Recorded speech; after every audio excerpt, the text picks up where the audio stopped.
Dear students, आज का जो लेक्चर है वो किसके बारे में है? वो है structure of a bacterial cell. Last time हमने 5 किंगडम सिस्टम ऑफ क्लासिफिकेशन पढ़ा था और उसमें हमने क्या पढ़ा था? किंगडम मोनेरा सबसे पहली। उसी किंगडम मोनेरा की एक एग्जाम्पल जो है वो क्या है? बेस्ट एग्जाम्पल है बैक्टीरियल सेल। आज हम उसी बैक्टीरियल सेल का जो है स्ट्रक्चर पढ़ेंगे। सबसे पहले मैं आपको बता दूं, ये बैक्टीरियल सेल जो है ये क्या है? एक प्रोकैरियोटिक सेल है। क्या है? एक प्रोकैरियोटिक सेल है। मतलब प्रोकैरियोटिक सेल मतलब इसमें क्या है? इसमें वेल डेवलप्ड न्यूक्लियस नहीं है। ठीक है, वेल डेवलप्ड न्यूक्लियस नहीं है। और क्या नहीं है? इसमें मेम्ब्रेन बाउंड ऑर्गेनेलीज जो है वो नहीं है। ठीक है, मेम्ब्रेन बाउंड ऑर्गेनेलीज जो है नहीं है।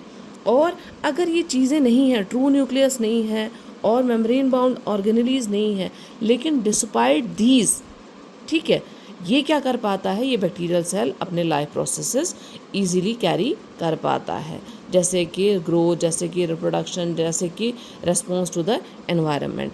अब हम डिटेल में आपको इसका स्ट्रक्चर बता दें कि कैसा है। सबसे पहले मैं आपको बता दूं इसमें क्या है? सेल मेम्ब्रेन है। ये सेल मेम्ब्रेन जो है ये क्या है? It is the site of respiration. और यही सेल मेम्ब्रेन जो है इन एंड आउट जो है मूवमेंट ऑफ सब्सटेंसेस जो है वो इसी के थ्रू होती है। उसके बाद सेल वॉल है। ये सेल वॉल जो है किसकी बनी है? ये बनी है बैक्टीरियल सेल में पेप्टिडोग्लाइकन्स की। किसकी बनी है? पेप्टिडोग्लाइकन्स की बनी है। ठीक है, उसके बाद बीच में आप देख रहे हैं ये डॉटेड सा स्ट्रक्चर, ये क्या है? It is the cytoplasm. ये क्या है? एक जेल लाइक सब्सटेंस है। ठीक है, ये जेल लाइक सब्सटेंस को हम क्या कहते हैं? It is called as cytoplasm. इसी साइटोप्लाज्म में क्या क्या मौजूद है? एंजाइम्स हैं। ठीक है, इसी साइटोप्लाज्म में क्या है? ये न्यूक्लियाइड मौजूद है। और क्या है? प्लाज्मिड्स। और क्या है? राइबोसोम्स। और क्या है? बड़ी सारी और चीज़ें। ठीक है, और उसके बाद बात की जाए इसका जो जेनेटिक मटेरियल है वो देख रहे हैं आप, क्या है? थ्रेड लाइक स्ट्रक्चर है, कोई मेम्ब्रेन आसपास नहीं है। इसको क्या कहते हैं? इसको क्या कहते हैं? इसको कहते हैं हम न्यूक्लियाइड। क्या कहते हैं? सिंगल सर्कुलर डीएनए मॉलिक्यूल होता है, लेकिन ये मेम्ब्रेन बाउंड नहीं होता है, मतलब इसके आसपास कोई भी मेम्ब्रेन नहीं है, इसलिए इसको कहते हैं न्यूक्लियाइड। क्या कहते हैं? मतलब ट्रू न्यूक्लियस अगर होता तो क्या होती? मेम्ब्रेन होती। इसके आसपास कोई मेम्ब्रेन नहीं है, इसलिए इसको क्या कहते हैं? न्यूक्लियाइड कहते हैं। और आप देख रहे हैं एक क्या है? Extra chromosomal material. इस एक्स्ट्रा क्रोमोसोमल मटेरियल को क्या कहा जाता है? इसको कहा जाता है प्लाज्मिड। ठीक है, और यही प्लाज्मिड जो है इसके पास क्या होते हैं? Antibiotic resistance genes. क्या होते हैं? एंटीबायोटिक रेजिस्टेंस जीन्स होते हैं। ठीक है, उसके बाद क्या है? राइबोसोम्स हैं। लेकिन जो राइबोसोम्स हैं इस प्रोकैरियोटिक स्ट्रक्चर बैक्टीरियल सेल में वो कौन से हैं? 70S type. कौन से हैं? 70S type. अगर यूकेरियोट्स की बात की जाए तो उनमें कौन से हैं? 80S type. लेकिन बैक्टीरियल सेल क्या है? सिंस इट इज़ प्रोकैरियोटिक, इसलिए इसमें कौन से राइबोसोम्स हैं? 70S types. उसके बाद क्या है? उसके बाद कुछ इंक्लूजन बॉडीज़ हैं, जैसे कि वॉलेटिन ग्रैन्यूल्स हैं, जैसे कि गैस वेजिकल्स हैं। ठीक है, उसके बाद आप देख रहे हैं सरफेस के ऊपर क्या है? अपेंडेजेस। जैसे आप ये देख रहे हैं ये अपेंडेज है, इसका नाम क्या है? इसका नाम है फ्लैजुलम। ठीक है, और कुछ अपेंडेजेस हैं जिनका नाम क्या है? पिलाई। जिनका नाम क्या है? पिलाई। ये फ्लैजुला क्या करता है? ये मोटिलिटी, मतलब ये मूवमेंट में ये फ्लैजुला को एक जगह से दूसरी जगह, ठीक है, मूव करने में हेल्प करता है। उसके बाद क्या है? पिलाई हैं, फिम्ब्राई हैं, शॉर्ट हेयर लाइक प्रोजेक्शंस हैं। वो क्या करती हैं?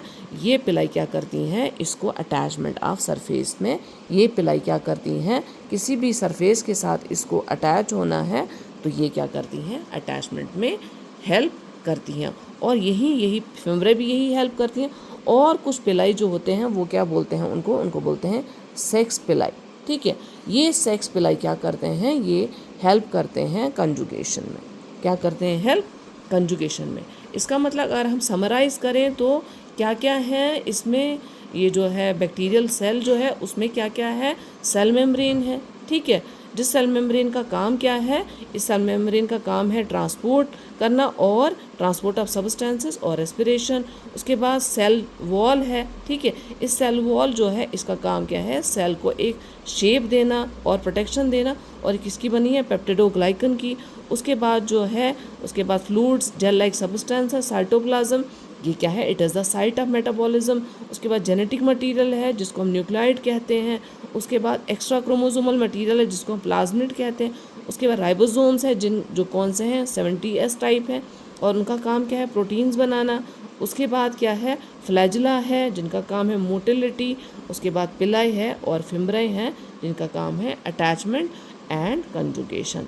आई होप आपको आज का लेक्चर जो है मैंने सिंपल वे में बताने की कोशिश की है और आपको समझ आया होगा। अगर आपको समझ आया है तो आप मेरे चैनल को इजी बायोलॉजी बाय गोनी को ज़रूर लाइक एंड सब्सक्राइब करें। नेक्स्ट जो हमारा फर्स्ट यूनिट जो है कंप्लीट होता है, उसके बाद जो है हम नेक्स्ट यूनिट स्टार्ट करेंगे।